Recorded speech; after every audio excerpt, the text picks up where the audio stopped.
Muito bem, gente. Então sejam bem-vindos a mais uma aula aqui de Geometria Analítica e Álgebra Linear. Muito obrigado por estarem aqui na sexta-noite, né? Sexta-tarde ainda, mas entraremos a noite adentro um pouquinho. Lembrando, né, eu tinha esquecido de avisar vocês na quarta, né? A gente vai ter uma reunião por uma quinta-feira por mês comprometida com reuniões gerais para as quais os professores são convocados. Daí a gente sempre vai ter que dar essa deslocadinha uma vez por mês das nossas aulas. 3 semanas normais, né? E uma semana por mês a gente tem que jogar para o outro lado. E pelo jeito já é a segunda vez que acontece, pelo jeito vocês preferem que a gente siga fazendo aula ao vivo, mas no dia seguinte, por mais que seja ali sexta, final da tarde. Eu imagino que a gente vai ter menos gente, estamos em 6 alunos aqui, mais eu. Acho que não teremos mais uma frequência tão grande assim, mas pelo menos para as pessoas que conseguem participar ao vivo, fica mais legal realmente, né, a gente fazer dessa forma.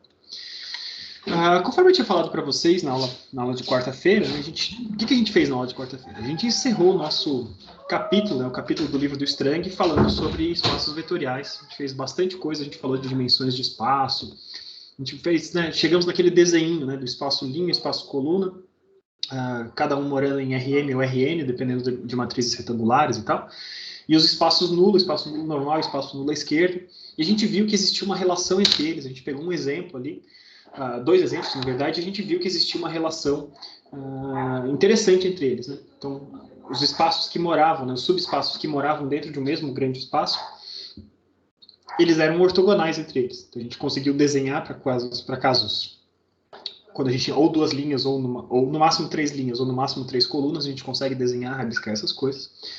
E a gente mostrou, então, que o espaço coluna, ele era perpendicular ao espaço nulo à esquerda da matriz, associada à matriz, e que o espaço linha, ele era perpendicular, ortogonal, ao espaço nulo da matriz original, da matriz A.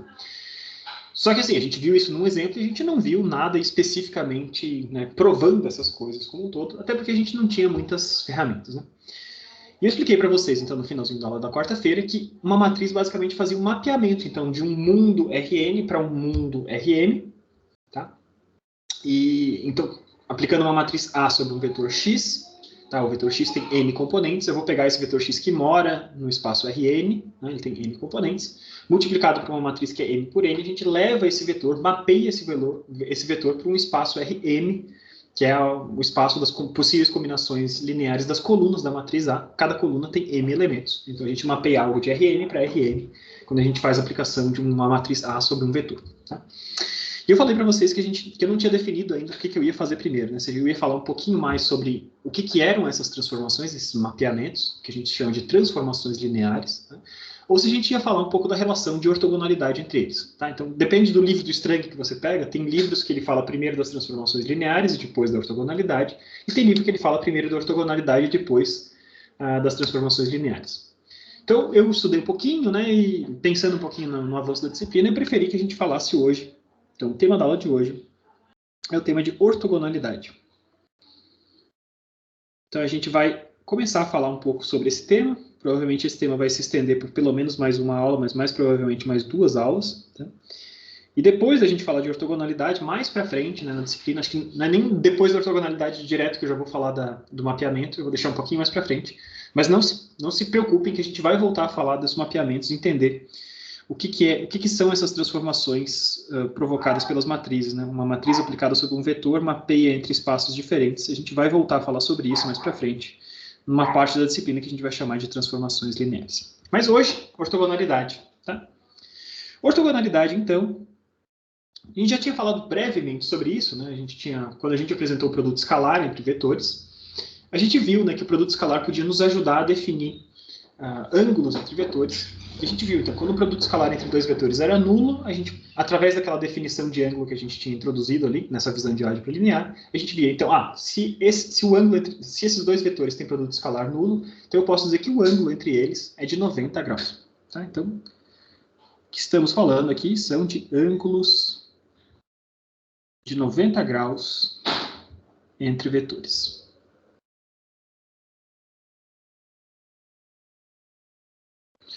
Só falar de ângulo de 90 graus já é algo que a gente tem que lembrar que, como a gente está em espaços n-dimensionais, né, o tamanho que você desejar, medir um ângulo num espaço n-dimensional é alguma coisa que não é tão evidente. Né? Basicamente, você sabe que você tem 2 vetores, eles definem um plano, Só que esse plano está numa dimensão n-dimensional e ali dentro então ficaria meio difícil eu ter um transferidor e utilizar. Então, na verdade, o que a gente está fazendo, a gente está utilizando o produto escalar e a definição do produto escalar para definir o que são esses ângulos que seriam difíceis de medir efetivamente na vida real, né, em coisas que são n-dimensionais que não podem ser representadas pela gente. Tá? Então, é muito importante a gente lembrar que quando a gente fala de ortogonalidade, a gente está falando de produto escalar nulo. Tá? Produto escalar ou produto interno, lembre-se que eu uso de maneira intercambiável os dois. Tá? Então, basicamente, lembrando o que era esse produto escalar, se eu tenho um vetor V, eu tenho um pontinho, né? Eu faço esse produto escalar é um pontinho bem meio que em negrito, assim, em altura média entre os dois vetores, V vezes W. No conceito lá que a gente tinha de álgebra linear, pensando em vetores como empilhamentos de coordenadas, basicamente, né? Tenho 3 coordenadas para cada um deles, W1, W2, W3, V1, V2, V3. O produto escalar era uma operação que era definida elemento por elemento, como se fosse a soma de V1 por W1, mais V2 por W2, mais V3 por W3. Tá? E a gente tinha visto, né, que existia uma definição de ângulo. Né? Por que eu chamo de definição de ângulo? Justamente porque não é um ângulo que a gente consiga medir em qualquer dimensão. A gente tinha definido que o ângulo entre dois vetores ele pode ser pensado como a definição dessa forma. Né? Tem um módulo de V, um módulo de W, né, o comprimento de cada um deles, vezes o cosseno do ângulo entre esses caras. Então eu posso dizer que o ângulo entre dois vetores é cosseno menos 1 do produto interno entre esses dois caras, produto escalar entre esses dois caras, isso é um número escalar, dividido pelo produto dos comprimentos desses dois caras. Tá? Então, isso é uma forma da gente definir ângulos. Tá? Então, se V e W são ortogonais, ou seja, θ igual a 90 graus entre eles, a gente sabe que o produto interno entre eles é nulo. Tá? E além disso, como o produto interno deles é nulo e como eles têm 90 graus entre eles moram dentro de um triângulo retângulo. Tá? Então eu tenho o vetor V aqui, o vetor W, tem 90 graus entre eles, e o vetor soma, o vetor V mais W, está aqui, eles estão morando dentro de um triângulo retângulo. Então eu posso escrever comprimento do vetor V ao quadrado, mais o comprimento do vetor W ao quadrado, vai ser igual ao comprimento do vetor V mais W ao quadrado, ou seja, Pitágoras. Tá? Se eu tenho vetores que são ortogonais, eu posso fazer essa soma, né, nesse formato, seja pelo método geométrico, o método do paralelogramo, se existe 90 graus entre eles, eu estou dentro desses caras aqui. Tá, e a gente lembra aqui de mais uma definição, né, que esse carinha aqui, se eu ponho 2 barrinhas como isso, que a gente está chamando de norma de um vetor, é o seu comprimento, e eu consigo obter a norma de um vetor. A norma de V ao quadrado é simplesmente V produto interno com V. Tá? Tudo isso aqui a gente já tinha visto, tá? Eu só estou relembrando coisas que a gente já tinha visto. Se eu quiser simplesmente a norma, então basta tirar a raiz quadrada desse cara aqui. Né? Raiz quadrada de V interno V. Beleza? Então, por enquanto, só estamos lembrando dessas coisas. Tá? É relativamente fácil da gente fazer a prova, né, de Pitágoras. Por que Pitágoras vale nesse caso? Tá? Vamos fazer aqui bem rapidamente, só para a gente criar esse costume. Né? A partir da definição da norma, se eu tenho V mais W, V mais W vai ser o quê? Vai ser raiz quadrada do vetor V mais W, produto interno do vetor V mais W. Então, tenho raiz quadrada e eu posso fazer a distributividade. Né? A distributividade funciona para os produtos internos. Então, eu tenho V, produto interno com V, mais V, produto interno com W, mais W, produto interno com V, mais W, produto interno, com W mesmo. Como eu tenho esses caras com 90 graus, esses dois camaradinhos aqui são iguais a zero, né? Se anulam. E a gente tem, então, aqui a norma de V mais W vai ser igual à raiz da norma de V mais a norma de W, os dois ao quadrado, né? Tá? Uma pequena provinha do que a gente tinha antes. Muito bem. Tá? Então, isso aqui a gente já sabia de espaços ortogonais a partir do que a gente já tinha de produto interno e produto escalar entre vetores. Agora o que a gente está falando, né? Por que a gente volta a falar de ortogonalidade? Que a gente vai falar de ortogonalidade de espaços. Tá? Então, o que a gente vai falar agora são coisas que são espaços ortogonais.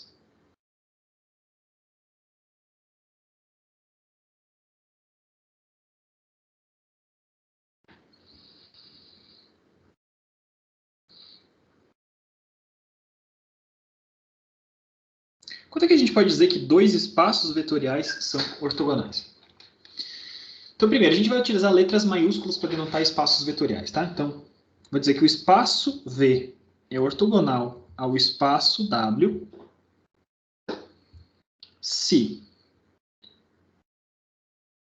para todo Vzinho pertencente a V e para todo Wzinho pertencente a Wzão, eu encontro a relação de ortogonalidade clássica. Então, se qualquer vetor de um espaço V é perpendicular a qualquer vetor de um espaço W, então o espaço V é perpendicular ao espaço W. Tá bom? Então, o que seriam espaços ortogonais, né? Vamos pensar um pouquinho nesses casos. A gente poderia pensar, por exemplo, que se eu tivesse dois planos, tenho dois planos que fazem 90 graus entre eles. Tá? Então, aqui eu tenho espaço V, aqui eu tenho espaço W. Tá? Esses dois planos, eles são espaços ortogonais? Alguém tem alguma dica, algum palpite?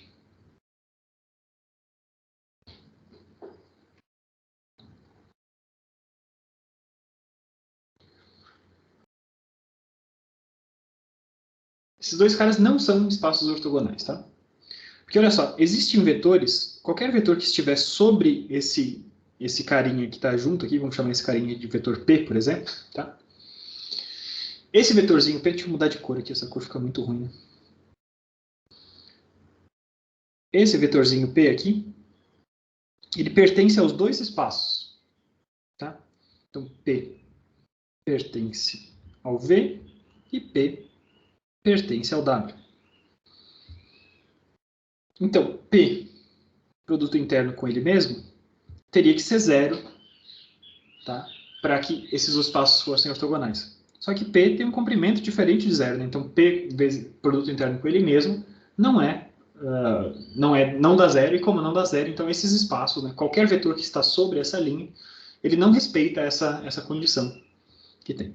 Né? Então, portanto, nesses casos aqui, V e W não são ortogonais.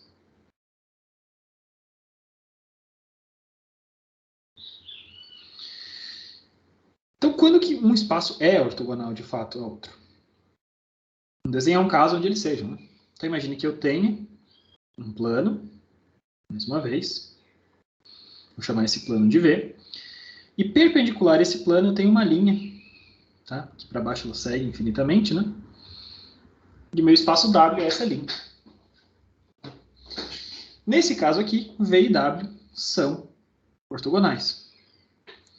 Porque qualquer vetor de W, vou de novo voltar para a nossa canetinha azul, né? Qualquer vetorzinho de W, qualquer tamanho que ele tenha, um W1, um W2, para qualquer um desses lados, ele sempre vai formar 90 graus com qualquer outro vetor que esteja morando em V.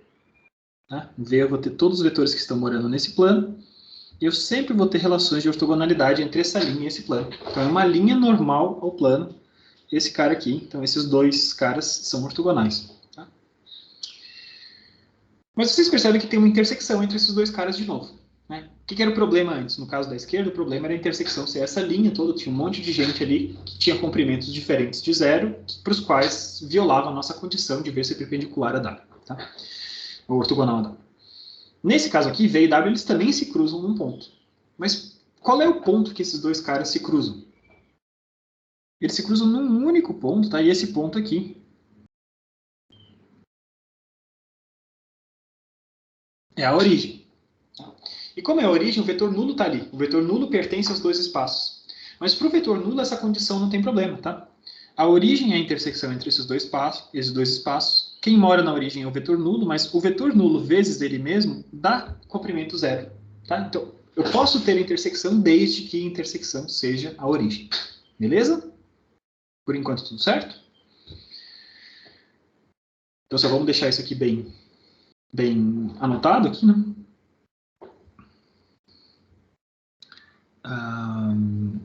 Ortogonalidade acontece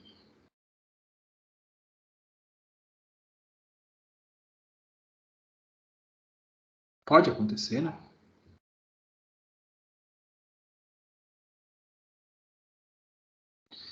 Quando a única intersecção entre os espaços for o vetor nulo.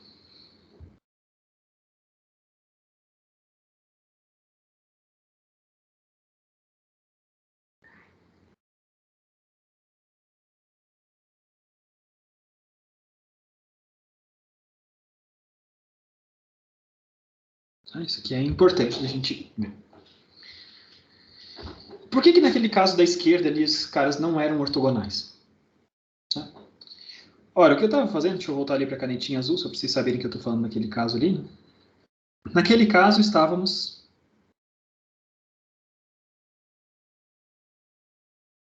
em R3. Tá? Então tinha o espaço que eu estava desenhando era um espaço tridimensional ali. E cada um desses subespaços que eu tinha desenhado, eu tinha dimensão do espaço V, que era um plano, era a mesma dimensão do espaço W, que também era um plano, e era igual a 2. Tá? Então, se você fizer a dimensão de V mais a dimensão de W, isso aqui deu 4, isso era maior do que a dimensão do espaço completo.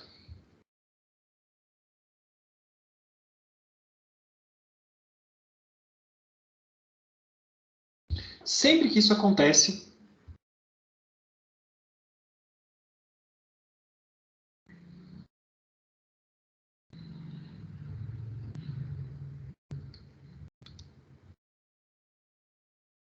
quando a soma das dimensões dos espaços individuais é maior do que a dimensão do espaço total onde elas moram, né? Sempre que isso ocorre, V não será ortogonal a W.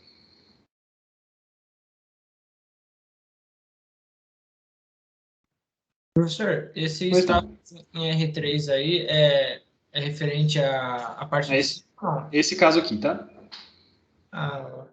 Vou deixar aqui com a estrelinha, e daí aqui, ó, na estrelinha, a gente estava em R3, e em R3 os planos que eu desenhei, eles não tem como ser ortogonais, porque cada um tem dimensão 2 e eu estou desenhando eles em R3, tá?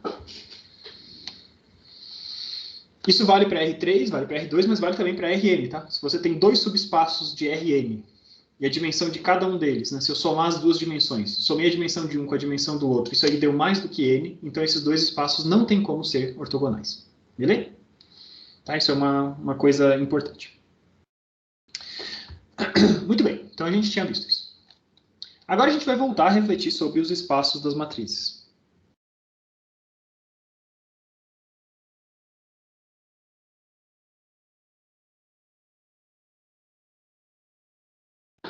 Voltando na matriz A, o que a gente tinha? A gente tinha espaços, os espaços que a gente já conhecia, eram os espaços coluna, o espaço linha, o espaço nulo à esquerda. Tá? Muito bem.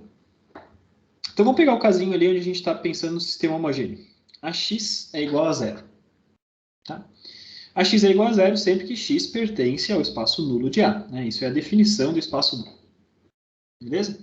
Então vamos pensar agora, vamos enxergar esse negócio como operações, vamos tentar destrinchar as operações que a gente tem de matriz por vetor e vamos ver se a gente consegue inferir coisas sobre outros espaços. Então, quando eu faço um produto de uma matriz por um vetor, uma das formas da gente pensar, talvez a forma mais clássica que a gente pensa nesses caras aqui, é da seguinte forma. Então, esse sistema homogêneo que a gente tem, então a gente tem uma coluna de zeros ali à direita da equação, né? A gente tem os xi's todos aqui, né? Os componentes individuais de x está na vertical. E para a gente obter, então, quanto é que vale cada uma das componentes desse cara, né?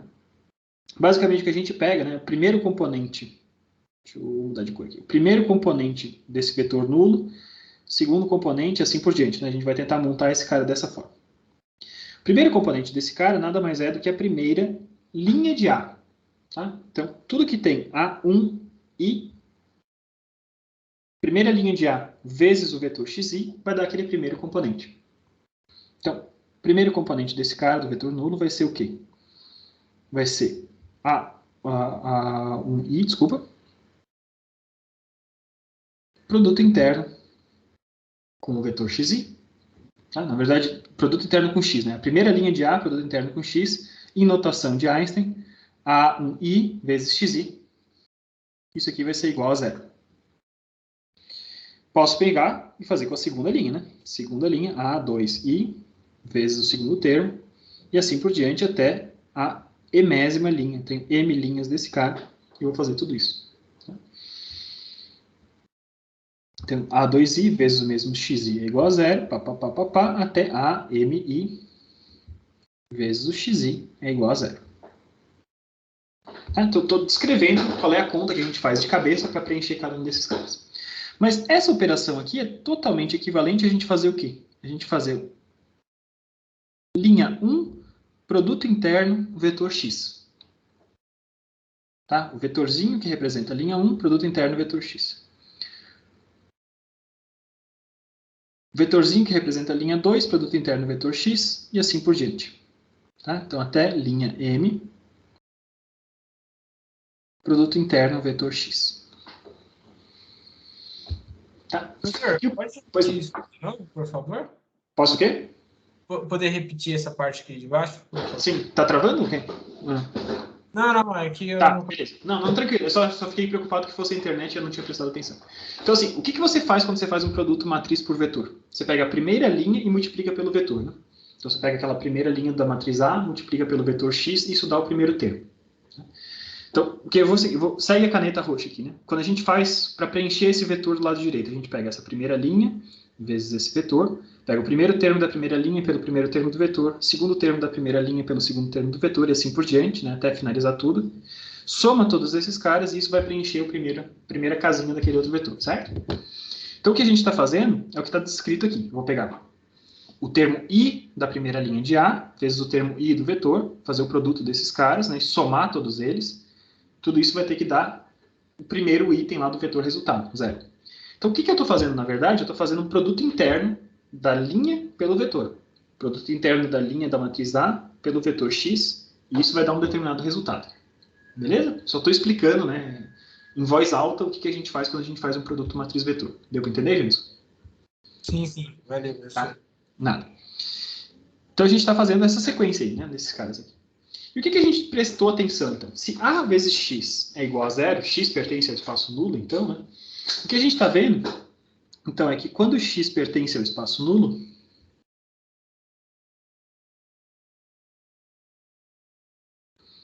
então, a gente pode dizer o quê? Que todas as linhas de A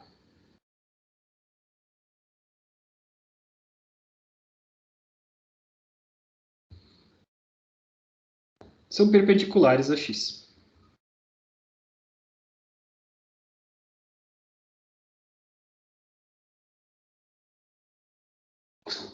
A primeira linha tem que ser perpendicular a x, porque o primeiro termo ali do vetor do lado direito é zero. A segunda linha tem que ser perpendicular a x, porque o segundo termo daquele vetor é zero também.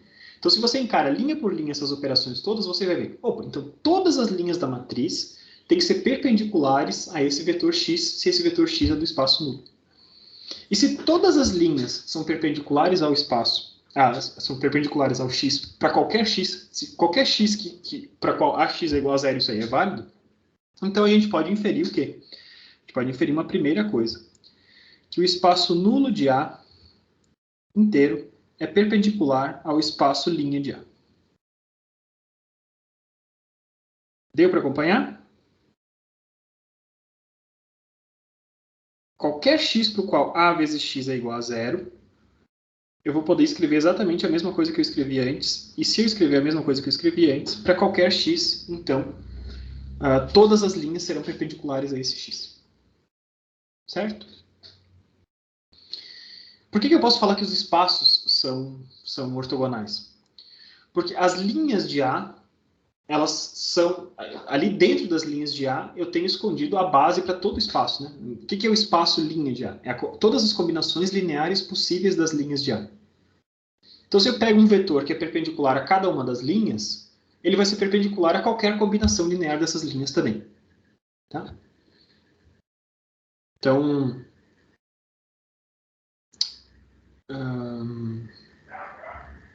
Então é isso. Tá, beleza. Muito bem. Tá, então, o espaço inteiro, os dois espaços são ortogonais, e a gente acabou de ver como que a gente obtém, né, da nossa matriz espaços que são ortogonais. Agora, a gente não vai perder tanto tempo assim fazendo, né, mas o que a gente fez? A gente pegou o raciocínio, escreveu A vezes x é igual a zero, fez o raciocínio e viu, então o espaço nulo de A vai ter que ser ortogonal ao espaço linha de A. Se a gente começar o raciocínio, o mesmo raciocínio,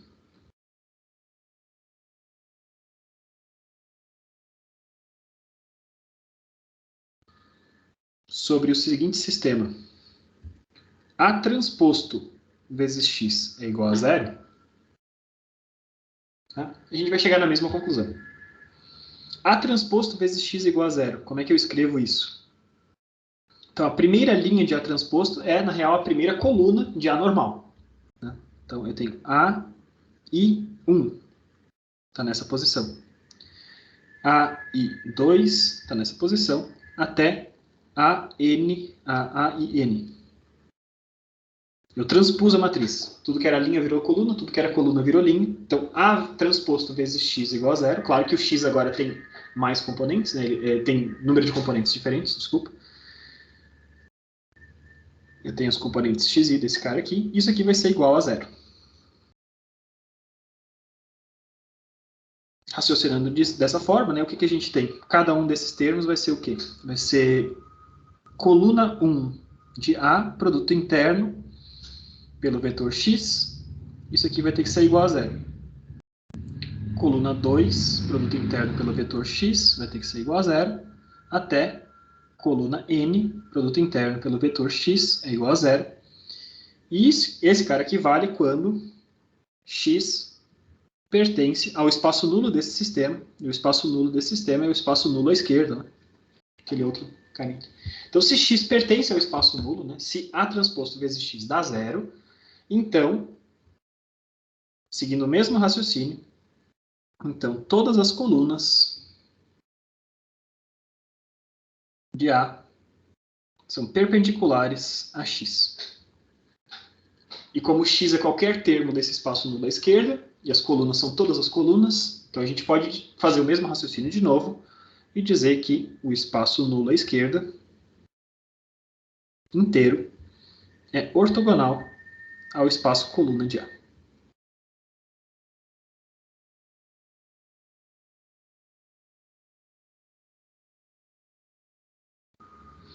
Então a gente viu agora coisas que a gente tinha visto naquele exemplo. Né? Pô, a gente viu no exemplinho, achamos, caracterizamos qual era o espaço nulo, qual era o espaço coluna, qual era o espaço linha, e o espaço nulo à esquerda também. Desenhando esses caras, a gente viu, pô, eles são perpendiculares.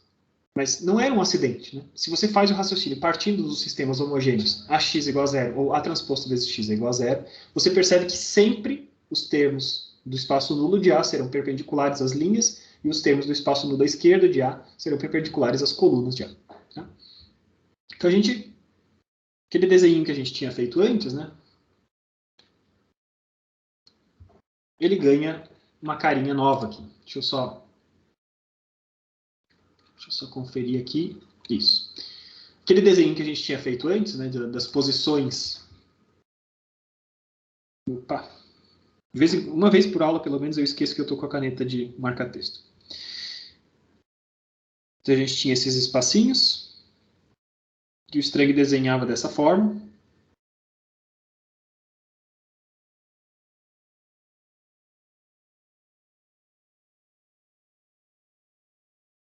A gente tinha RM de um lado.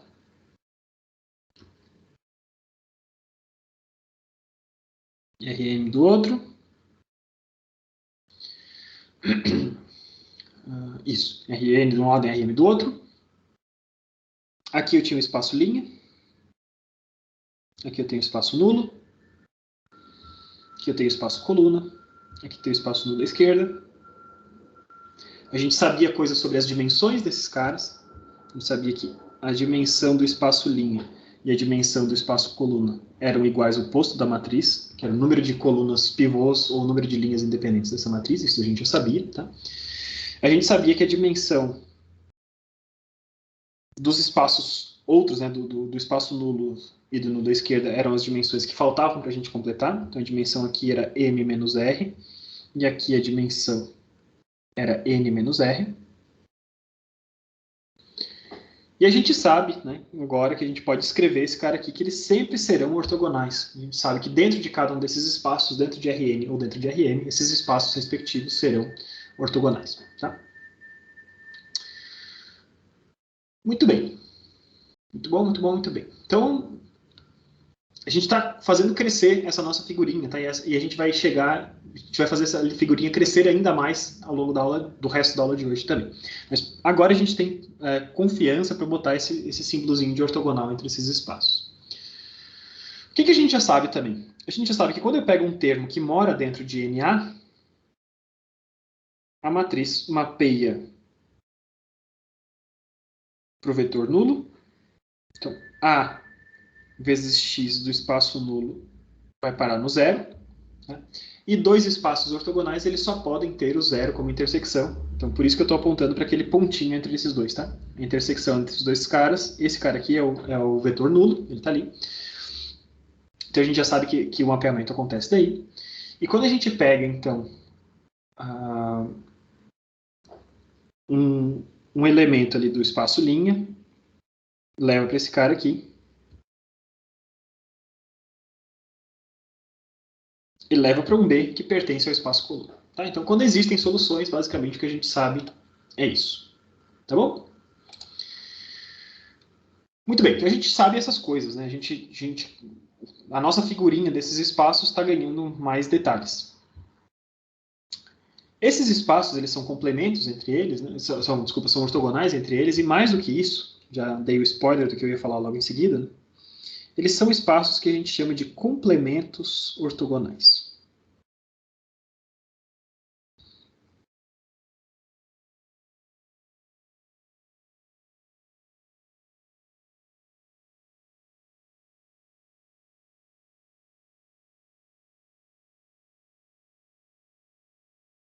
Tá? E o que é um complemento ortogonal de um espaço?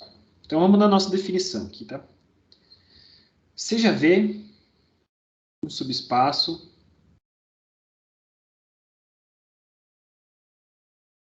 de Rn. Tá? Com dimensão de V é P. Tá? O complemento ortogonal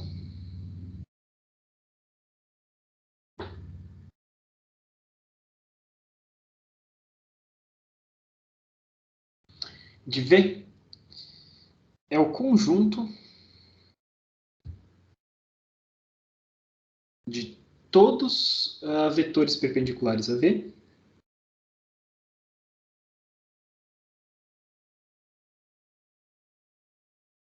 perpendiculares a V. E a gente vai denotar esse complemento ortogonal da seguinte forma. Pode ser denotado da seguinte forma. V e, como se no lugar do expoente ali, a gente vai botar um perpendicularzinho. Tá? Essa é a notação de complemento ortogonal.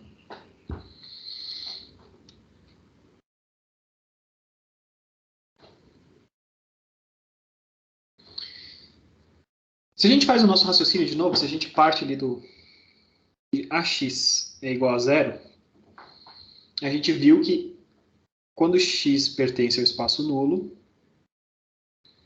então x é perpendicular a todas as linhas de A. Tá? Acabamos de ver isso. Tá? E a gente tinha dito, então, que o espaço nulo era ortogonal ao espaço linha.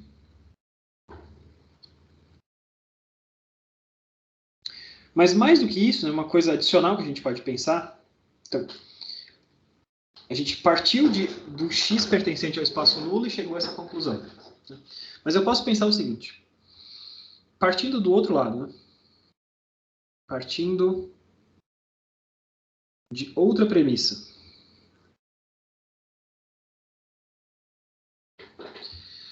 Qualquer vetor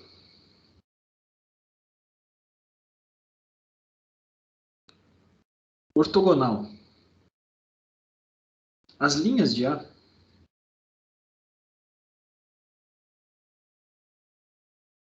obrigatoriamente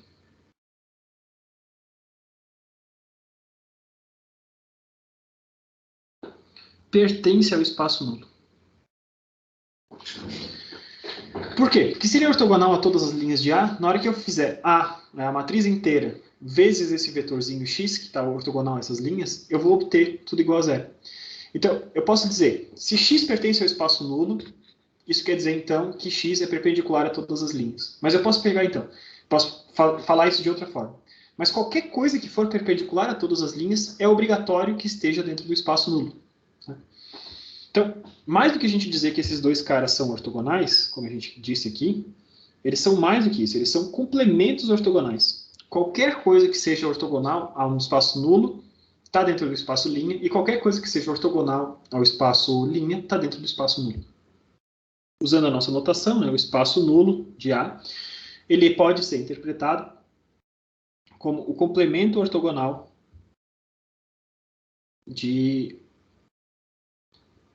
do espaço linha e vice-versa. Tá? Então, o espaço linha. O complemento ortogonal do espaço linha é o espaço nulo, e o complemento ortogonal do espaço nulo é o espaço linha. Tá? Da mesma forma, né, mais uma vez, repetindo o raciocínio, a gente pode chegar à conclusão também que o complemento ortogonal do espaço nulo à esquerda é o espaço coluna, e o complemento ortogonal do espaço coluna é o espaço nulo à esquerda. Então, só estamos refazendo esse caminho como um todo. E o que é interessante, né, por que a gente está falando sobre essas coisas? Né?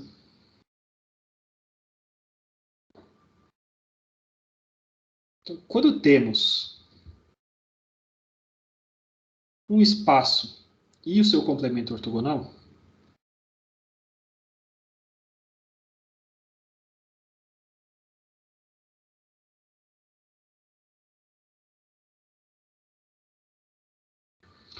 a gente tem uma série de propriedades interessantes.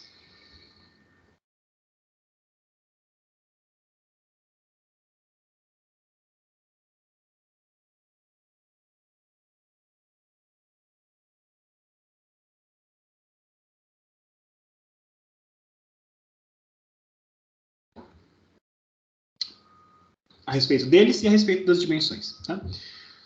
Então, basicamente, vamos lá, vamos listar para os nossos carinhas ali, que a gente já conhece.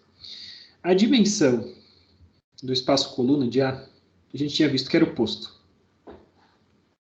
Tá? Então, o espaço que é o complementar dele, então o espaço nulo à esquerda, tem a dimensão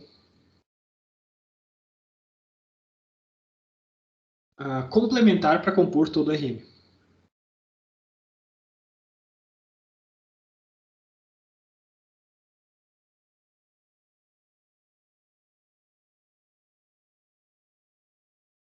Complementar para completar foi difícil, né? Complementar para compor todo o RM, que é onde esses dois caras moram. Né? Ou seja, coisa que a gente já sabia, a dimensão do espaço nulo à esquerda é igual a n menos r. Da mesma forma, a gente pode refletir para o resto, né? Que a dimensão do espaço linha de A é R, então o espaço nulo de A tem dimensão que falta para completar Rn. Então, a dimensão do espaço nulo de A é igual ao oposto, é o M, né, que eu tinha errado, M. Aqui eu tenho N menos R, o que falta para a gente chegar até lá. Isso quer dizer o quê? Isso quer dizer, então, se essas dimensões são completas, né, então a gente pode pegar qualquer vetor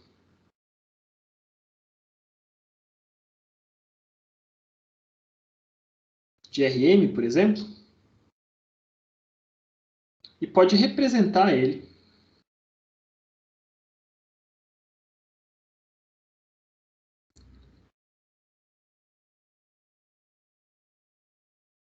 da seguinte forma. Ele pode ter um componente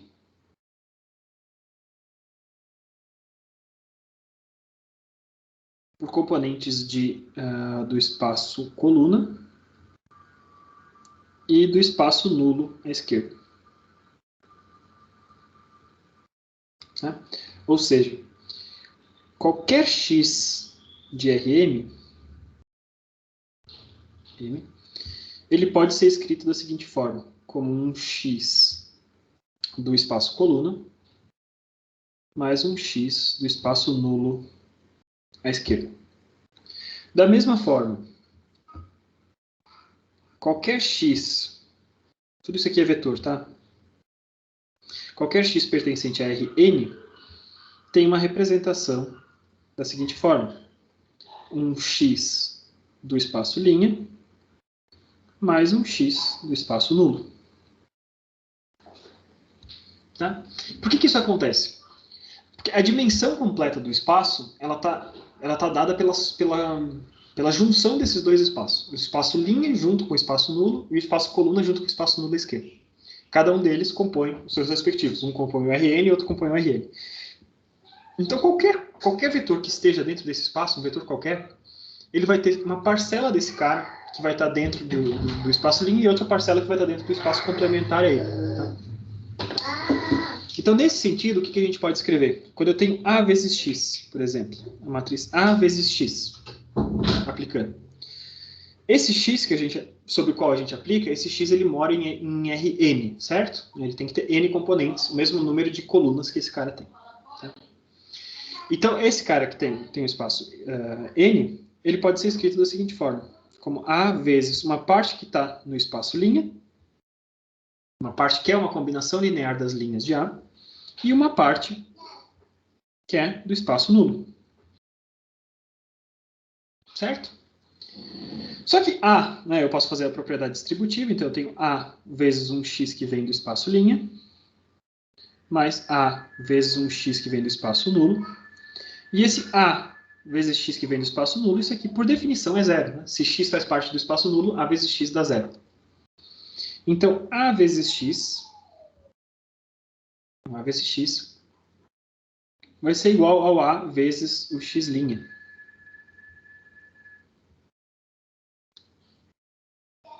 Tá? Então, isso aqui vai estar associado, como a gente já tinha visto, né? Associado a combinações lineares das colunas de A.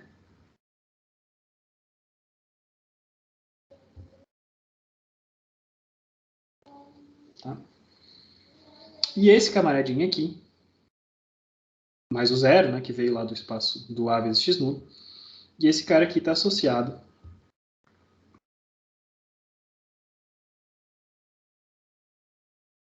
ao espaço linha. A parte do x que pode ser representado como uma combinação das linhas de A. Tá? Isso é muito interessante, né? Isso é muito bacana, porque nos dá mais uma vez uma visão desse mapeamento, né? Dessa relação entre linhas e colunas, que não é evidente no começo. Né? Então, eu tenho linhas, se eu construir uma matriz de forma aleatória, né? Pego e invento uma matriz. Vou inventar uma matriz qualquer ali, que tem m linhas por n colunas, vou encher de números ali. Na hora que você pega essa matriz e aplica sobre um vetor, A vezes x vai ser, a gente vai estar buscando combinações lineares desse vetor, e o resultado desse cara é como se a gente tivesse essa matriz aplicada sobre alguma coisa que é combinação linear das linhas desse camaradinho ali. Tá? Então, basicamente o que a gente tem é o seguinte. Voltando a desenhar nossos espacinhos aí.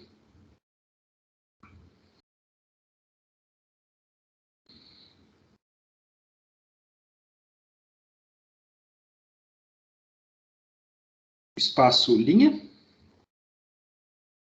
Espaço nulo.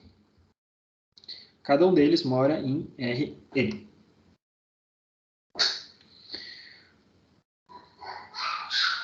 Espaço coluna. Perpendicular ao espaço nulo da esquerda. Cada um deles mora em Rn. Quando a gente pega uma matriz A e aplica sobre um vetor qualquer de Rn, posso pegar um vetor qualquer. Esse vetorzinho qualquer do espaço Rn, ele não necessariamente está dentro do espaço linha.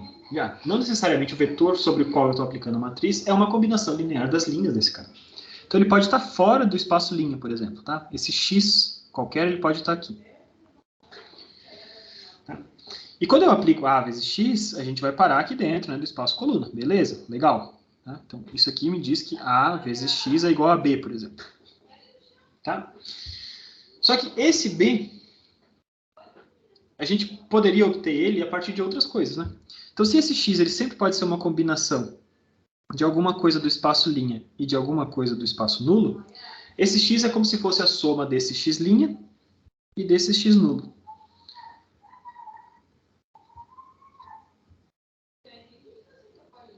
X nulo. E ao fazer essa operação A vezes x igual a B, na verdade a gente vai parar exatamente no mesmo lugar que a gente ia parar se a gente tivesse aplicado sobre essa parcela que é sim uma combinação do x', A vezes x' é igual a B, porque o restante, né, o que falta para a gente representar integralmente esse x, é algo do espaço nulo, e essa parte aqui, na hora que é mapeado pelo A, vai parar aqui no nulo. A vezes x nulo é igual a zero. Então eu posso aplicar sobre qualquer coisa do espaço Rm, esse qualquer coisa ele pode ser representado, ele tem uma parcela que pode vir do x' e uma parcela que vem do x nulo. Né? E quando eu faço A vezes x igual a B, então a gente sabe que esse B é o mesmo B que a gente obteria fazendo A vezes essa parcela que veio de x', porque a parcela que veio de x nulo, A vezes x nulo dá zero. Tá bom? Então isso é uma coisa interessante ali de complementos ortogonais que a gente acabou de ver agora. Muito bem.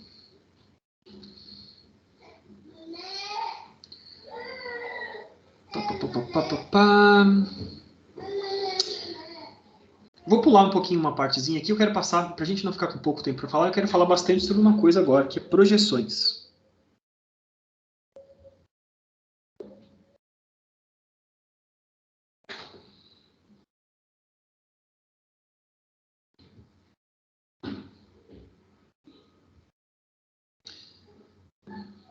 Quando a gente começa a falar de ortogonalidade, né? Quando a gente vê vetores ortogonais, uma coisa que vem na nossa cabeça diretamente é projeção ortogonal. Tá? Então, vamos lembrar o que a gente tinha lá em R2, por exemplo. Tá? Tinha um R2, eu tinha um vetorzinho ali no sistema cartesiano x e y, por exemplo, e a gente tinha um vetorzinho V. Esse é o meu vetorzinho V. Quando a gente buscava as componentes de V, componentes cartesianas de V, a gente fazia isso aqui, né? Chamava de Vx e Vy. Tá? Então, o que a gente chamou de Vx e Vy são as componentes cartesianas de V.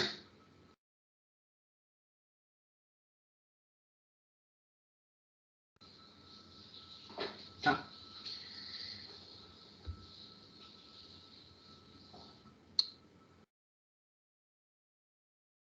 Então, o que são esses caras, né? Esses Vx, ele é paralelo ao eixo x, certo? E o eixo x, né, lembre-se que o eixo x está definido por aquele vetorzinho unitário 1 e 0. E VY é paralelo ao eixo y. O eixo y está definido pelo vetorzinho 0 e 1. Tá? O vetorzinho j. O que a gente fez, na verdade, né, para achar essas componentes? A gente estava projetando sobre esses vetores. A gente pega o vetor v e faz uma projeção sobre o eixo x ou uma projeção sobre o eixo y. Fazendo essas projeções, a gente chega nessas componentes individuais desse cara. Então, projetar sobre uma direção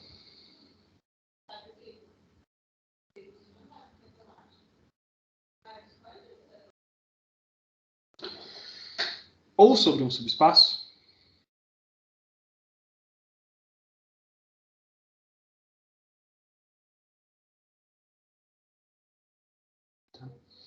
consiste em fazer o quê? Consiste em fazer uma minimização de erro. Tá? E eu já vou explicar o que isso quer dizer. Tá? Então, vamos só desenhar aqui, que daí eu já continuo explicando. Então, eu tenho, por exemplo, no lugar de eu projetar sobre os eixos x e y, eu quero projetar sobre uma outra direção. Então, digamos que eu tenho um vetorzinho w. Tá? Os vetores x e y estão aqui. E a minha outra direção que eu quero pegar é essa direção definida por P, por exemplo.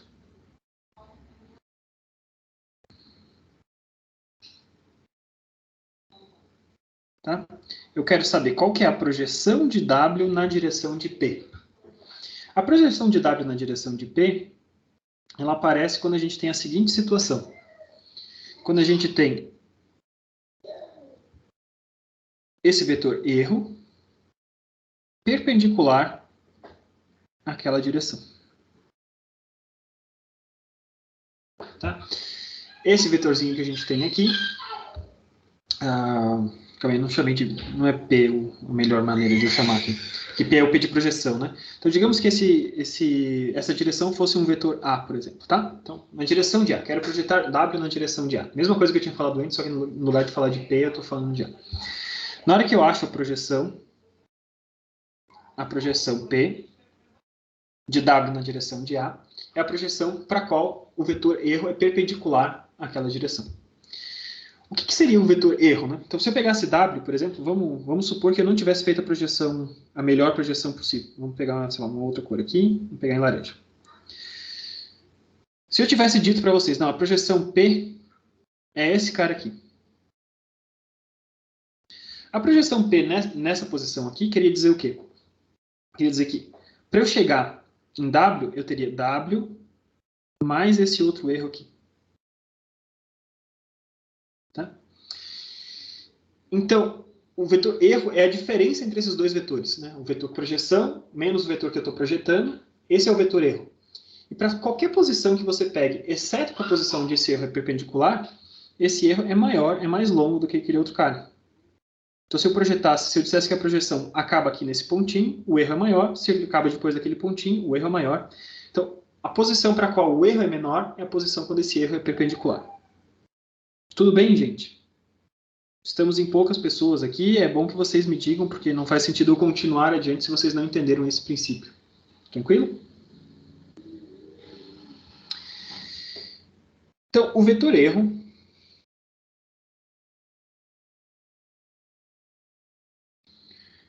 ele é mínimo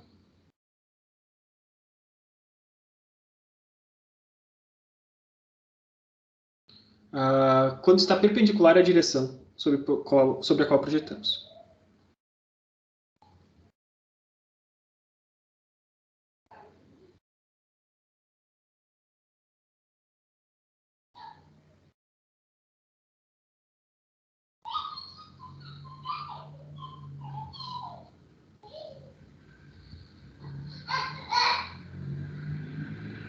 Tá, isso é fácil de ver quando a gente está aqui em duas dimensões, né? A gente pode ver isso. Lembrando que o vetor erro, né? O vetor erro, por definição, ele é o vetor original menos o vetor projeção.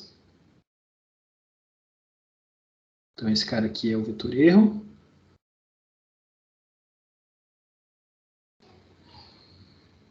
O vetor original. E a projeção.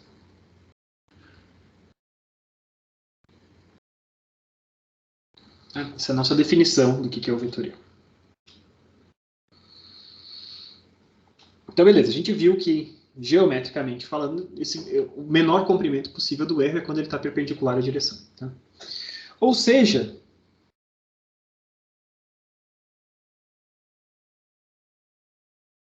ferramentas de ortogonalidade são úteis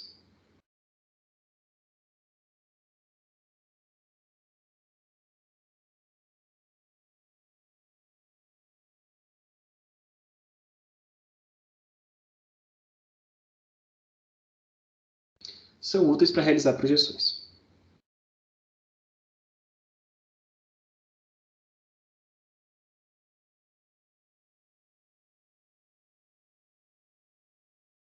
Tá? Então vamos pegar isso e vamos começar a fazer exemplos, né? Como de costume.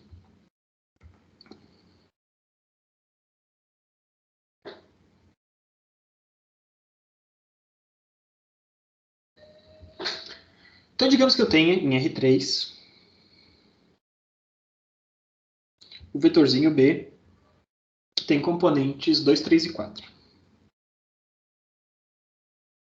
Tá? Vamos desenhar esse carinha aqui.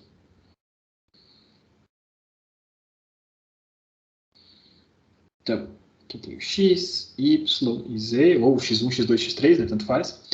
E eu tenho então componentes 1, 2, 1, 2, 3, 1, 2, 3, 4.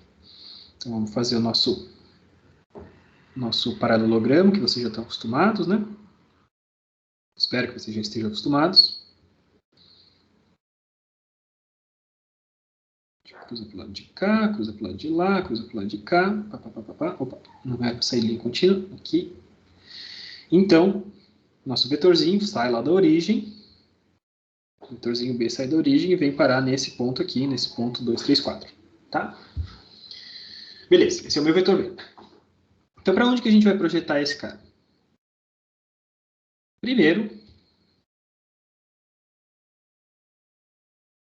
projeção sobre o eixo X. Então, em outras palavras, o que eu estou querendo saber é qual que é a componente X desse vetor. Então, como é que eu faço essa projeção? Né? Eu vou pegar o plano que inclui o vetorzinho I e o vetor B, então é esse planozinho inclinado, que inclui tanto o eixo X quanto o vetor B, e naquele plano, né, no plano inclinado, a gente vai ter a seguinte situação. A gente vai ter o vetor B, aqui a gente vai ter o vetor I, e a gente quer descobrir qual que é a projeção desse cara aqui, quando a gente está perpendicular, e essa projeção é o que a gente vai chamar de BX. Tá? Então, esse é o plano que contém B e I. Tá? Um plano que define esses dois caras. Nesse plano a gente faz, então, essa projeção. E a gente sabe, então, que BX vai ser simplesmente a componente X desse cara, 2, 0 e 0. Tá?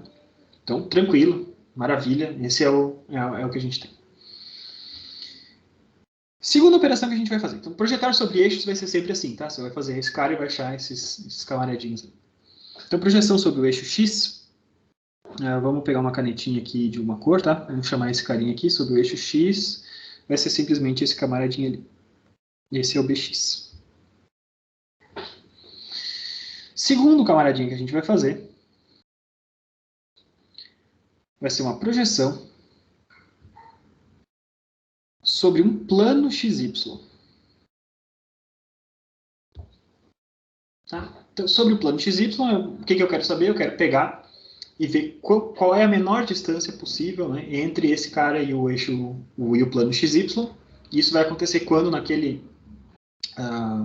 quando existir um erro perpendicular a esse plano XY. Tá? Então, quando a gente faz isso, tá? O bxy, basicamente eu só vou pegar as coordenadas de x e de y, 2, 3 e 0. E quando a gente faz isso, o que está acontecendo? Vamos pegar de novo uma canetinha diferente aqui, vamos chamar esse cara de vermelho. Se eu estou sobre o plano xy, esse camaradinho aqui é o bxy. O plano xy está ali embaixo, né? Estou simplesmente zerando, né? Tirando a coordenada de z, estou jogando ele para baixo, achatando ele embaixo, ele vai estar perpendicular a esse cara. Beleza. Poderia projetar sobre outros caras, tá? B vezes Z, né, o componente Z seria jogar esse cara só para o eixo Z e assim por diante, tá? Mas a ideia permanece desses caras. Então, o que eu estou buscando? Eu não quero saber simplesmente quais são as caras desses caras. Eu quero saber qual que é o operador que eu apliquei sobre esse cara. O operador projeção que levou esse cara para onde ele tinha que ir. Tá? Então, traduzindo isso em operadores,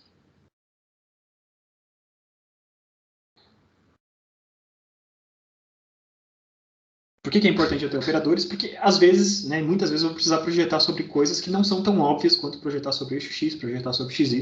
Eu vou ter que projetar sobre coisas que eu não sei exatamente como é que é o formato deles. Então, o que eu estou buscando então, são esses operadores projeção. Bx, a gente pode dizer que foi um operador projeção, a primeira projeção que a gente fez, aplicado sobre o vetor B.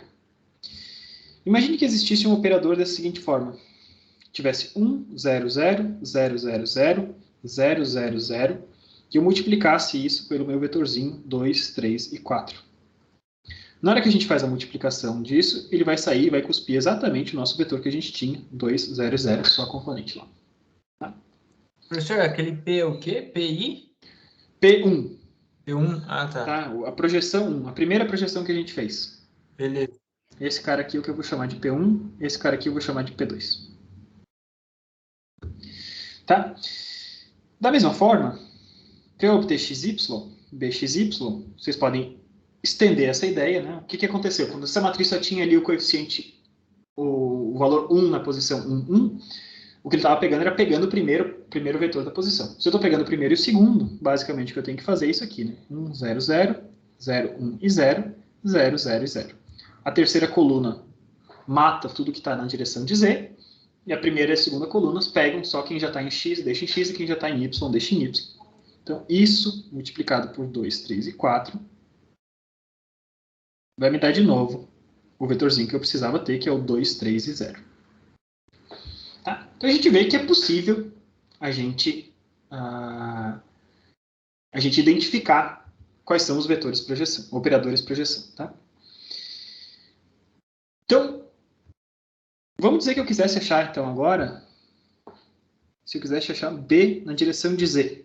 A terceira projeção que eu estou fazendo, tá? Eu quero saber qual que é o operador que eu tenho que aplicar para chegar nesse camaradinho ali, né? Se BZ é esse cara em amarelo, eu quero saber quem que é esse cara ali. Então eu vou ter de novo um operador que aplica sobre o vetor B. E agora o que eu quero fazer? Eu quero matar tudo que tiver em x e y e quero deixar sobrando só o que tiver em z. Então o que está em x e y estão nas duas primeiras colunas, 0, 0, 0, 0, 0. E o que está na coluna z, eu vou deixar o 1 na posição correspondente na posição da diagonal principal. Ao fazer isso, aplicado sobre o meu vetorzinho, né, sempre tem que lembrar de aplicar sobre o vetor, 2, 3 e 4, me sobra exatamente o vetor que eu preciso ter, que é o vetor 0, 0 e 4. Tá? E quando a gente observa, né, que esse vetor BZ ele está perpendicular ao plano XY, né, é claro para vocês verem isso, que o vetor BZ ele é perpendicular a todo o plano XY. Ele é perpendicular ao BXY, né? E ele é perpendicular a todo o plano XY. Né? O vetor Z está justamente no plano XY, está aqui, e o vetor Z está para cima, apontando para cima. Uma coisa que a gente observa é o seguinte. BZ é perpendicular ao BXY, ou seja, o produto interno desses dois caras dá zero. Né? A gente sabe que esses dois caras têm uma relação de ortogonalidade entre eles. A gente sabe que BZ é perpendicular a todo o plano XY.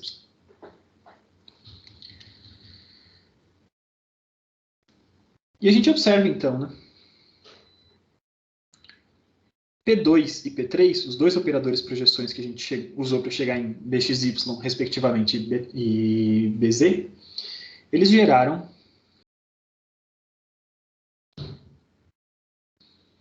vetores perpendiculares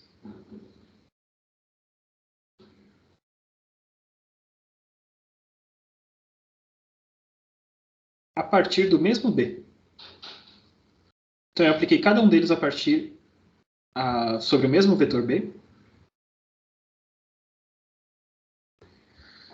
E aplicando projeções, essas duas projeções diferentes sobre o mesmo vetor B, a gente obteve resultados que são perpendiculares. Tá? Então, basicamente, o que a gente vai ter, né, quando esse é o caso, quando a gente tem projeções como essas, né, eu poderia chamar, por exemplo, essa projeção, qualquer projeção que tenha essa característica, então P2 vezes o B. Vou chamar esse cara de projetado de P2, né, o vetor P2. P3zinho vai ser o P3 vezes o B. Né? A gente vai ver que a consequência é que o B ele vai poder ser escrito como P2 mais P3. E essa que é a beleza da notação cartesiana, coisa que a gente discutiu na primeira aula do curso. Lembra que eu falei, por que é tão inteligente fazer um negócio ortogonal um ao outro? Porque a gente consegue representar, utilizando a regra do paralelogramo, qualquer vetor como a soma dessas componentes individuais. Tá? Todas as componentes são perpendiculares umas às outras e a gente consegue, então, desmanchar um carinha como a soma dessas suas componentes. Sempre que a gente tem projeções que fazem isso, projeções que a partir do mesmo vetor geram projeções que são ortogonais umas às outras, a gente pode escrever isso dessa forma. Tá? E quando isso acontece, né, quando isso está rolando, o que é mais legal ainda, a gente vai observar o seguinte, que P2 mais P3 vai ser igual à identidade. Certo? Por que isso acontece? Então, eu pego P2 mais P3 vezes o vetor B. Isso aqui é identidade vezes B. Eu estou dizendo que isso aqui é verdade. Então, a partir disso aqui, vamos ver se é verdade. Tá? Então, a gente pega P2 vezes B mais P3 vezes B, por distributividade. Isso aqui vai ser igual a B, né? I vezes B da B. E, finalmente, a gente chega que esse carinha aqui é o que a gente chama de P2, e esse carinha aqui é o que a gente chama de P3, e a soma desses dois caras tem que dar B. Então, esses vetores de projeção, esses operadores de projeção, eles têm características bem interessantes, bem bacanas. Muito bem. Então, até aqui a gente está falando de projeções, como é que a gente acha projeções, que existem coisas que levam existem operadores que levam a uma projeção, fazem o trabalho dessa projeção, jogam esse cara para cima. Tá? Vamos dar mais um passo além, vamos continuar falando sobre esses caras, né, sobre isso, mas num contexto um pouco diferente. Então, vamos fazer um pequeno parênteses aqui, falando sobre outras coisas, e a gente já volta a falar sobre projeções. Quando a gente tem subespaços, eles podem ser representados pelas bases.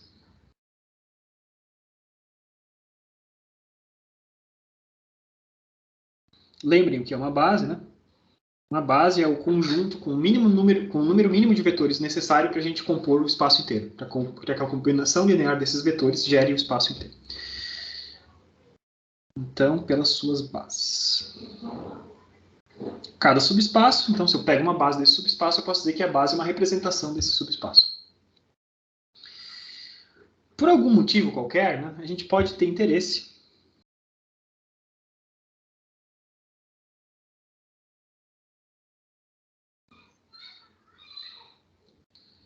de fazer projeções sobre um subespaço.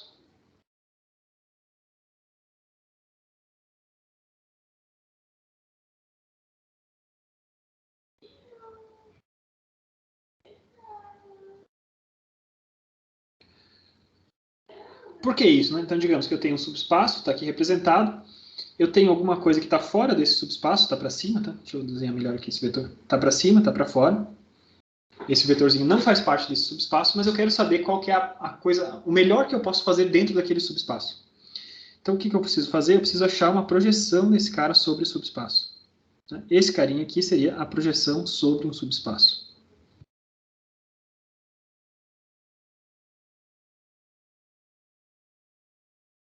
E a gente já vai ver logo em seguida, talvez não na aula de hoje, mas comecinho da aula que vem, mais tarde a gente vê quando que isso é interessante, tá?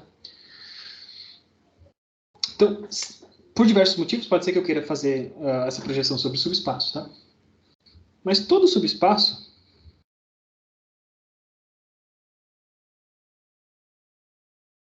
de Rm, por exemplo, ele vai estar associado a uma matriz de projeção.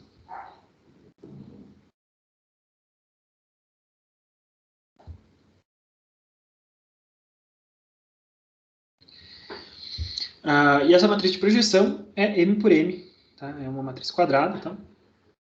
Só que o que tem dentro dessa matriz, cujo conteúdo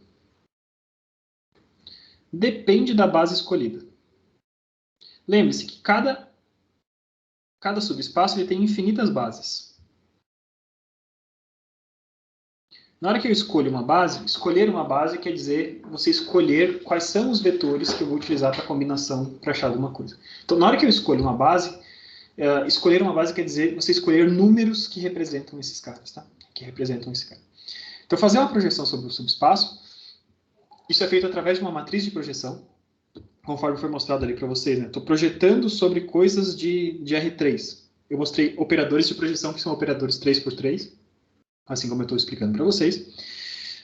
E o que tem dentro dessa base, o que tem dentro dessa matriz de projeção depende da base escolhida. A base que a gente tinha escolhido ali antes era a base dos vetores cartesianos, 1, 0, 0, 0, 1, 0, 0, 0 e 1, beleza? E por isso a cara do que tinha dentro desses caras projeção tinha a cara dessa minha base. Né? Os vetores da base estavam aparecendo nesses vetores projeção aqui. Se eu tivesse uma base diferente que gerasse R3, ainda assim eu teria uma matriz 3x3, só que eu teria números diferentes ali dentro. Tá?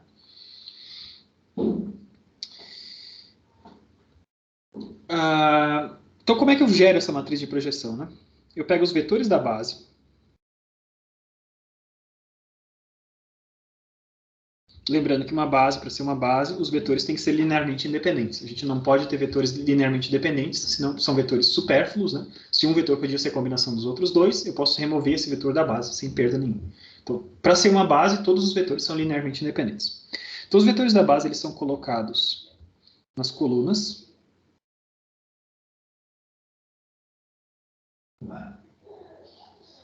Nas colunas de uma matriz A.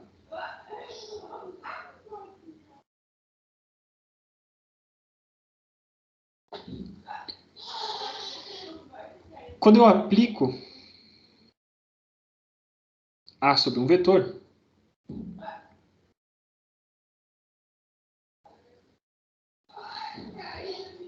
na verdade o que a gente está fazendo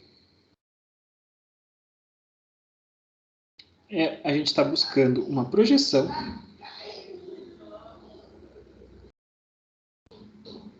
estamos projetando esse vetor sobre o espaço coluna de A.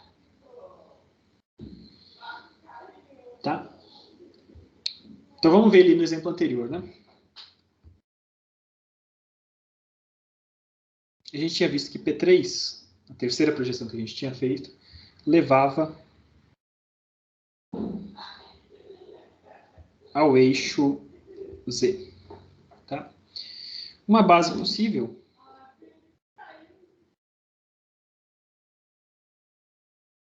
é usar o próprio vetor K, que tem coordenadas 0, 0 e 1, certo? Isso é tranquilo. Dimensão desse cara, 1. Essa é a única base ali desse espaço que é o eixo Z. O eixo Z é um subespaço, né? Infinito para cima e para baixo, passando pela origem, então ele é um subespaço. Isso é um subespaço de dimensão 1. E essa base, então, eu vou pegar então, uma matriz e vou jogar então, os vetores dessa base na coluna. 0, 0 e 1. Tá? Um P2, a gente tinha visto que levava ao plano XY. Tá? E o plano XY, ele pode ter como base possível o par de vetores, os vetores I, 1, 0 e 0, e o vetor J, 0, 1 e 0. Tá? Tenho dois vetores independentes, ou seja, eu tenho dimensão igual a 2. Tá? E com isso eu posso associar essa base possível, né, o vetor dessa base, 1, 0 e 0, 0, 1 e 0. Tá bom? Então, essa é uma base possível. Só que outra base possível, por exemplo,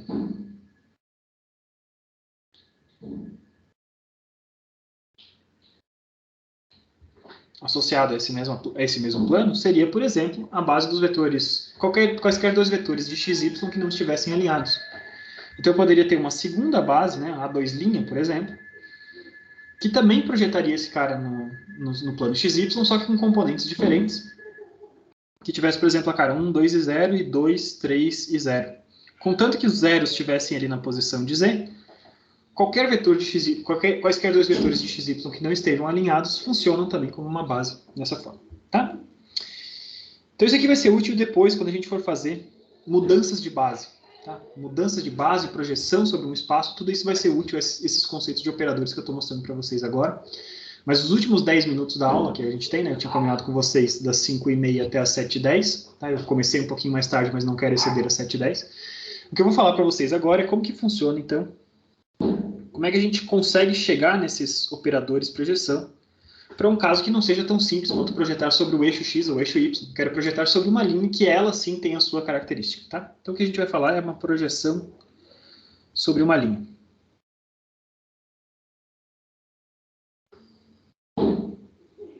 Uma linha qualquer, uma linha que pode estar em qualquer lugar do espaço. Tá?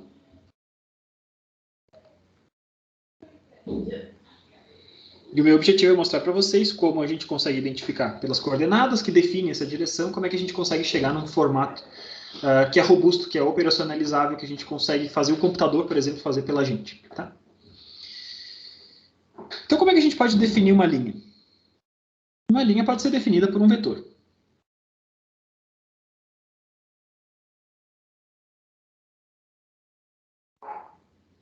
Tá? Então, eu tenho uma determinada linha A, uma direção A, que nem eu tinha mostrado antes. Tá? Essa direção A pode ser definida por esse vetor A. Por que esse vetor define a linha inteira? Lembre-se que a gente sempre pode pegar qualquer coeficiente que eu quiser e multiplicar por esse cara. Então eu posso pegar por números positivos, números negativos, pequenos, grandes, e com isso a gente preenche essa linha infinita, tá? É importante que essa direção seja uma direção infinita, né? Óbvio. Para a gente estar projetando sobre uma coisa, sobre um subespaço, efetivamente, tá? Então essa linha, por exemplo, vai ter seus componentes, tá? Então A1 até AM. Beleza? Vamos dizer que a gente está sobre o espaço RM, tá? Agora eu quero projetar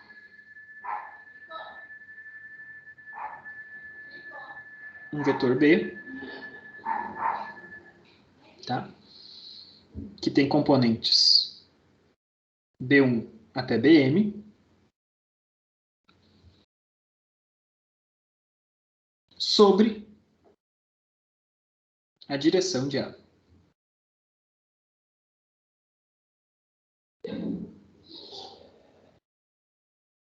Então eu tenho o meu vetor B, tá aqui.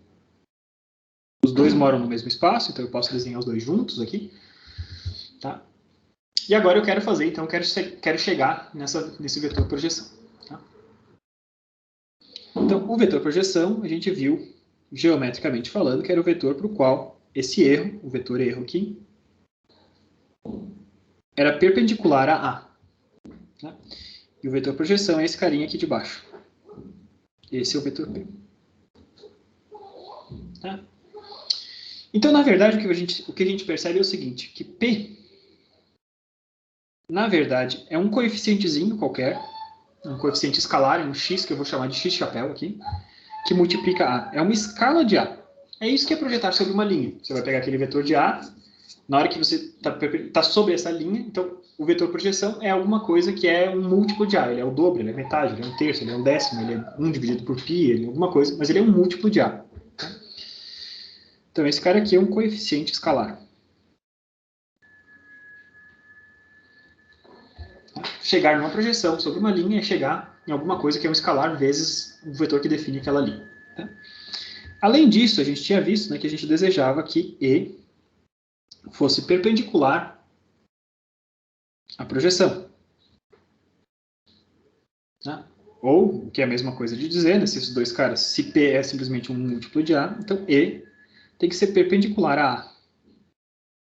Beleza? Por enquanto, tudo tranquilo, a gente não está fazendo nada demais, tá? Então, se E tem que ser perpendicular a A, basicamente o que a gente tem que fazer é o seguinte, a gente tem que chegar nisso aqui. A vezes E tem que ser igual a zero, né? A produto interno com E tem que ser igual a zero. Beleza, por enquanto? Tudo certo, né? E a gente sabe que o vetor E, a gente tinha visto antes, né? Que o vetor E é B menos P. E a diferença, né, desses caras ali é o vetor. Então tá. Eu sei que A tem que ser perpendicular ao E, e eu sei que E é B menos P. Então vamos espalhar, vamos distribuir esse carinha aqui. Então eu tenho B menos P. Professor, por que dá zero?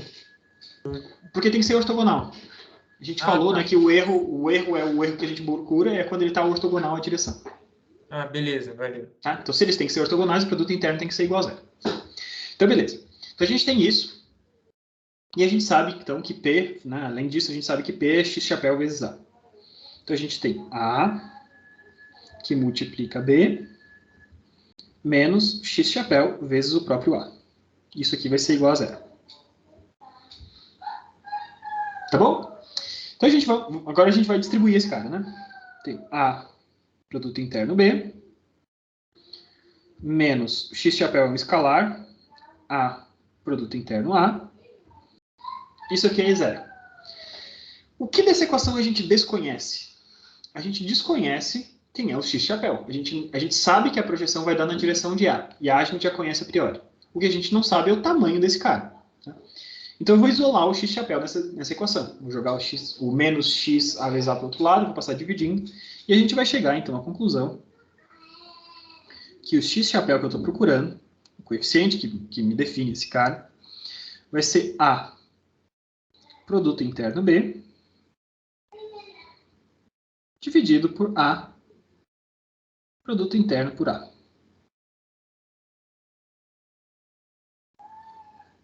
Tranquilo? B eu conheço quem que é, A eu conheço quem que é, eu sei quem é o vetor que eu quero projetar, eu sei qual é a direção na qual eu quero projetar. Basta eu fazer produto escalar de um pelo outro, está na parte de cima, um valor, e produto escalar da direção dela por ela mesma, na parte de baixo, um dividido pelo outro, eu chego quanto é que vale o x chapéu, tá? Então isso é uma parte tranquila da gente identificar esse cara aqui. E eu vou fazer só uma pequena outra forma da gente enxergar exatamente a mesma coisa, tá? Para a gente não precisar ficar usando produto escalar o tempo inteiro. Não precisar ficar botando aquele prontinho o tempo inteiro. Eu quero só mostrar para vocês, sensibilizar. Sensibilizar vocês que... Observe o seguinte. A produto interno B é a mesma coisa que eu pegasse o quê? Que eu pegasse o A e deitasse ele. Tá? Então eu tenho A1 até AM. E fizesse a multiplicação por B na posição tradicional. Se eu faço a multiplicação de matriz, né, entre vetores ou matriz-vetor, do jeito que vocês quiserem, dessa forma, vocês percebem que é exatamente a mesma coisa, tá? E isso aqui é exatamente a mesma coisa que eu dizer que eu tenho A transposto vezes B.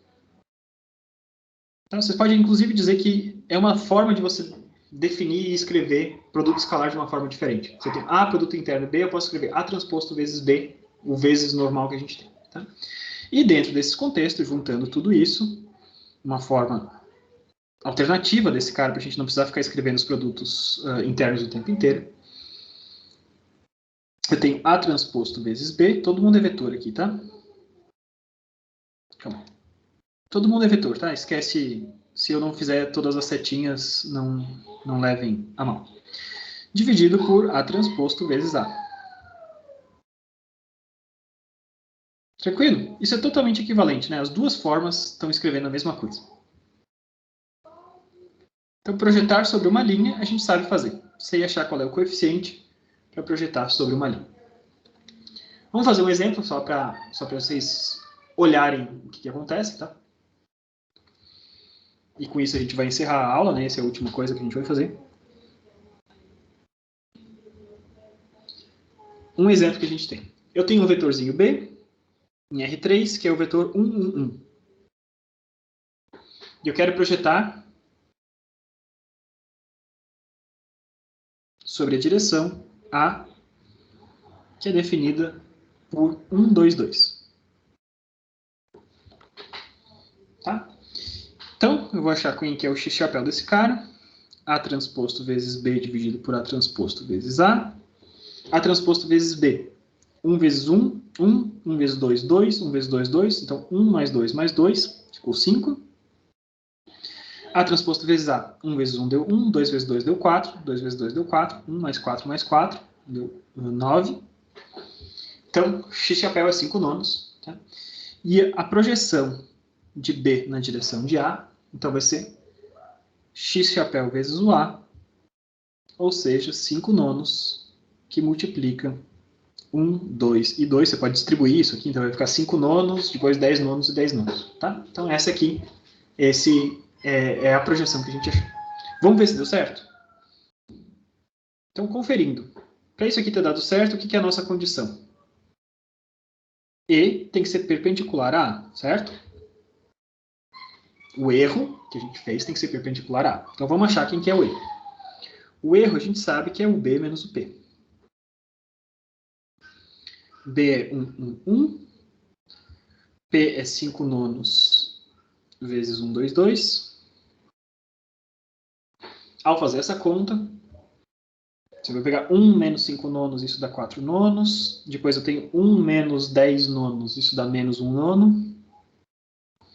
E no último, 1 menos 10 nonos dá menos 1 nono. Ou seja, isso dá 1 nono vezes 4 menos 1 e menos 1. Tá? Esse é o erro. Agora vamos ver se esse cara deu perpendicular. Como é que eu faço isso? Eu posso fazer E. Eu posso usar a nomenclatura de produto vetorial, né? Ou posso pegar o E transposto vezes A, da mesma forma. Então, o que a gente tem é 1 nono de 4, que multiplica 4 menos 1 e menos 1, produto interno com A, que é 1, 2 e 2. Então, a gente tem 4 vezes 1 deu 4, vezes 1 nono deu 4 nonos. Depois eu tenho menos 1 vezes 2 deu menos 2, vezes 1 nono deu menos 2 nonos. E embaixo eu tenho menos 1 vezes 2 deu menos 2, vezes 1 nono, menos 2 nonos. Eu tenho 4 nonos, menos 2 nonos, menos 2 nonos. Tenho 4 nonos, menos 4 nonos. Isso aqui deu 0. Então deu certo a minha projeção nesse camaradinho aqui. Tá?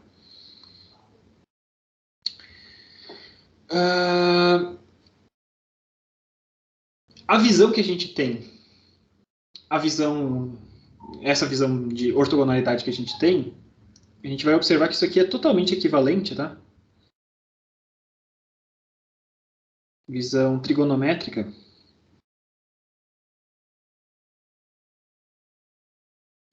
É totalmente equivalente.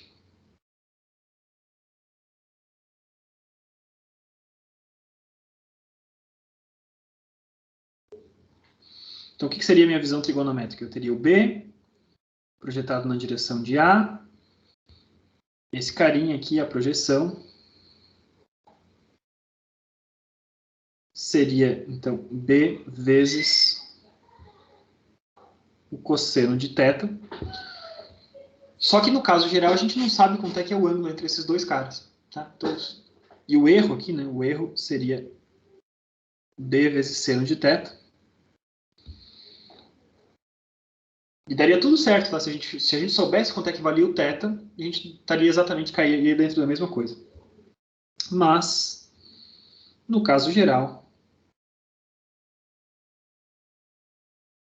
θ é desconhecido.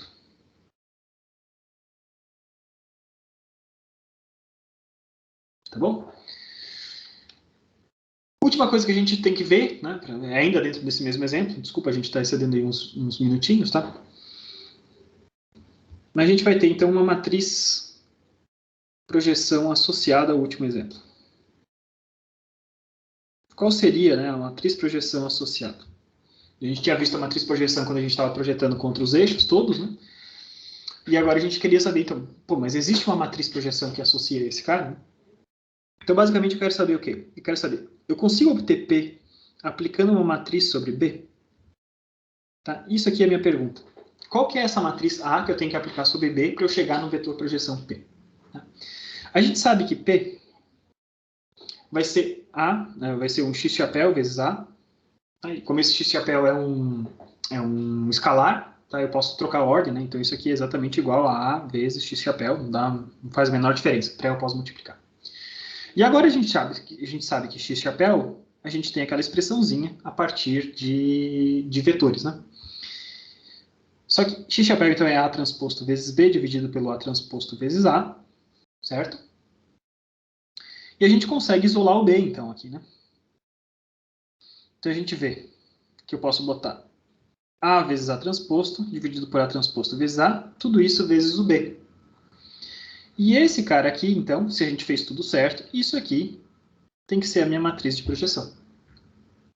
Essa vai ser a minha matriz de projeção que faz o meu serviço. Essa matriz aqui.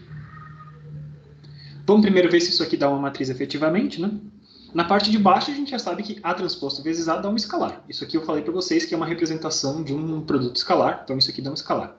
Então, o lado matricial tem que vir da parte de cima. Então, vamos ver se isso aqui dá certo. Então, eu tenho A vezes A transposto, né? Tudo é vetor, tá? Não leva mal. Então, quem que seria esse cara? A gente vai ter, então, A1 até AM, na posição normal, na vertical, multiplicado pela versão transposta desse cara. E na hora que a gente aplica as nossas regras de multiplicação de matrizes, a gente percebe como isso aqui é uma forma da gente preencher uma matriz. A gente viu algo similar quando a gente falou das matrizes de posto 1. Matrizes de posto 1, a gente podia preencher uma matriz inteirinha a partir de um produto de dois vetores justamente dessa forma. Um vetor na vertical multiplicado por outro vetor na horizontal, nessa ordem, e com isso a gente preencheria esse cara. E quem que são os termos, então? Primeiro termo é A1 vezes A1. Segundo termo, A1 vezes A2. E assim por diante, né? A gente vai enchendo esses caras até o final, quando a gente tem A1 vezes AM. Em seguida, a gente tem... Esse cara é simétrico, né? Porque eu estou multiplicando pelo mesmo A, então A2 vezes A1, a mesma coisa que a gente tem. A2 vezes A2, vamos preenchendo esses caras até A2 vezes AM. Preenchendo toda essa matriz até a gente chegar em AM vezes AM. Então, essa aqui é a matriz de projeção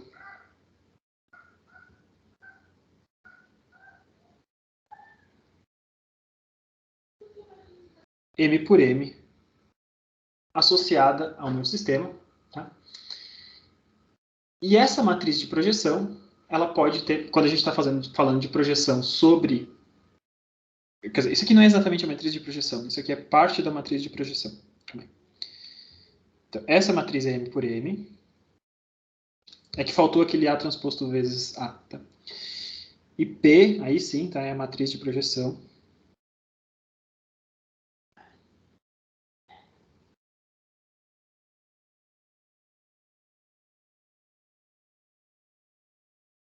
Sobre uma linha.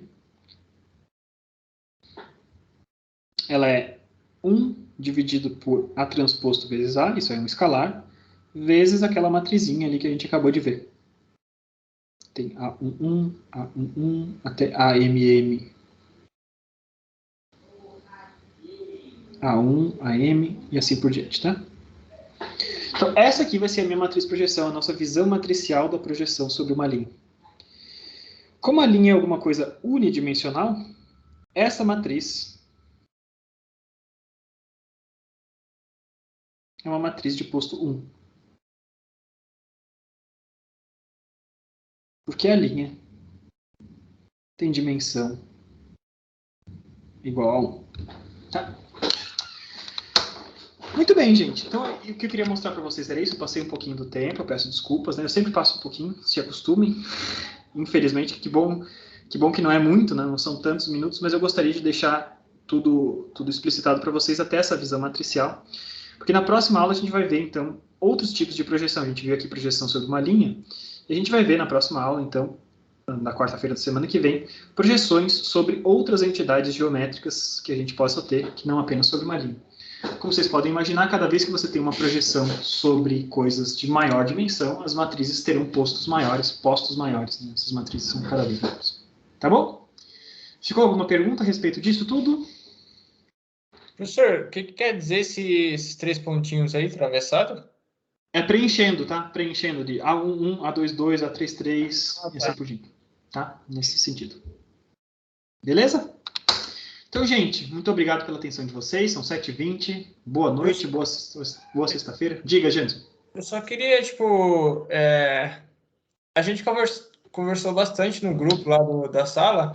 O senhor não conseguiria, tipo, dar a matéria e tipo, passar uma lista? Ou não consegue? Vocês já fizeram as 2 primeiras? Eu tô fazendo a segunda. Então, Mas, logo vem a terceira. Eu tô dando a lista, só que eu não dou para cada aula uma lista, fica muito difícil para mim, né? Senão não tenho nunca como corrigir esse negócio. Entendi. Tá vindo a segunda lista, a terceira lista tá vindo, não se preocupe. Não, tipo assim, eu ia comentar pra gente fazer. Se eu dou aula hoje, aí tivesse uma lista, mas você acabou de falar que seria complicado, né, para o senhor, né? Para corrigir é impossível, assim, eu posso, assim, o que eu recomendo para vocês, tá? É. Essa matéria você tem infinitos livros diferentes, tá? Não tem um livro. Eu prefiro o livro do Strang, como eu falei para vocês, eu sigo o livro do Strang e tal. Se vocês quiserem, vocês pegam o livro do Strang, a cada capítulo que eu vou seguindo, você tem, sei lá, centenas de exercícios, tá? Aí você pode fazer. Só que o livro do Strang tem uns exercícios que são casca grossa, né? Eu passo para vocês o livrinho, o nível assim, mais que a gente consegue levando. Falou, Thiago, até mais. Mas existem exercícios, vocês podem ir pegando. E além disso, você tem vários livros de álgebra linear que você pode ir pegando para ir treinando, tá? A questão é que as coisas que eu vou corrigir são listas de exercício e eu não consigo passar uma lista de exercício a cada semana, é impossível, né? Imagina, a gente tem 20 semanas de aula, vocês não vão conseguir fazer 20 listas de exercício. O meu plano até o final do semestre é a gente ter umas 7 ou 8 listas de exercício. Tá? Então você já tem 2, em breve, na semana que vem eu vou passar para vocês a terceira, que vai dizer respeito aos espaços vetoriais, tá? Um pouquinho, talvez, de ortogonalidade já nessa lista, senão a ortogonalidade fica para a próxima. E à medida que a gente vai avançando, vai ser mais ou menos assim. A cada 2 ou 3 semanas, vocês vão ganhar uma lista com exercícios a respeito disso. Tá? Beleza, professor. Valeu, obrigado. Boa noite aí. Valeu, Janderson. Até mais. Vou parar de gravar aqui. Falou!